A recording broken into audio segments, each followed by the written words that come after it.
barmaqlar ayrı-ayrılıqda heç nədir. Birləşəndə yumruqdur. Özü də qüvvətli yumruq. Kolxoz bax budur yoldaşlar.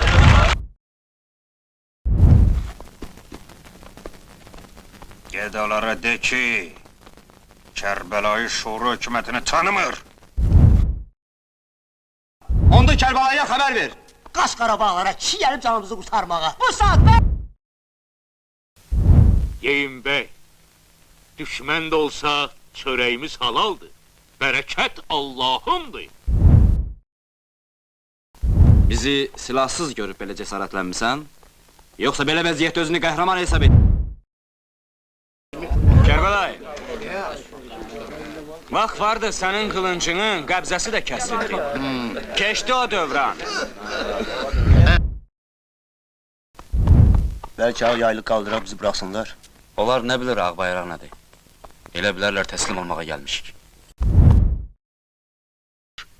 Kim olur olsun, dost ya düşmən, biz gərək öz ləyaqətimizi itirməyək.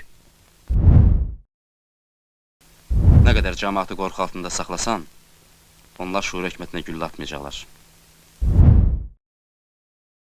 Yolda lazım olar. Biz dost qapısına gəlmişik Vəli. Düşmən bilsəydik, ayrı cürə gələrdik. Hökumətlə hökumətlik eləməyəcəksən ki. Mən belə hökumət tanımıram. Mən belə insanlığı qəbul edə bilmərəm. 5 barmağın 5-i də bir ola bilməz. Kərbəlayı, icazə ver işində başına həkim. Hökumət adamı görəndə əllərim kişir Kərbəlayı. Kəs! Atını da ver, arabanı da ver. Sonra da gəlib deyəcəklər ki, papağını da ver, namusunu da. Belə çıxır ki, hamı namusunu, arını itirib, qeyrətli kişi bircə sizsiz, ha? Mən heç o imanın daxmasını tanımıram.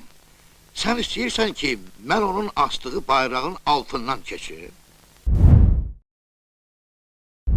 Mən haqqı salamı tapdalaya bilmərəm, Qamlo. Bəs o necə? Tapdalamır.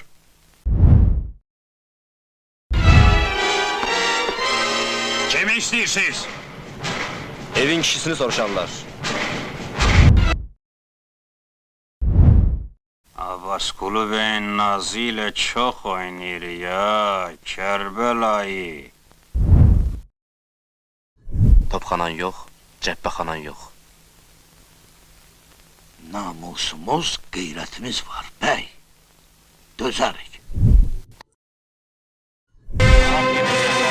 Orada düşən sağ çıxmaz. Sən Abbasqulu bəyi tanımırsan.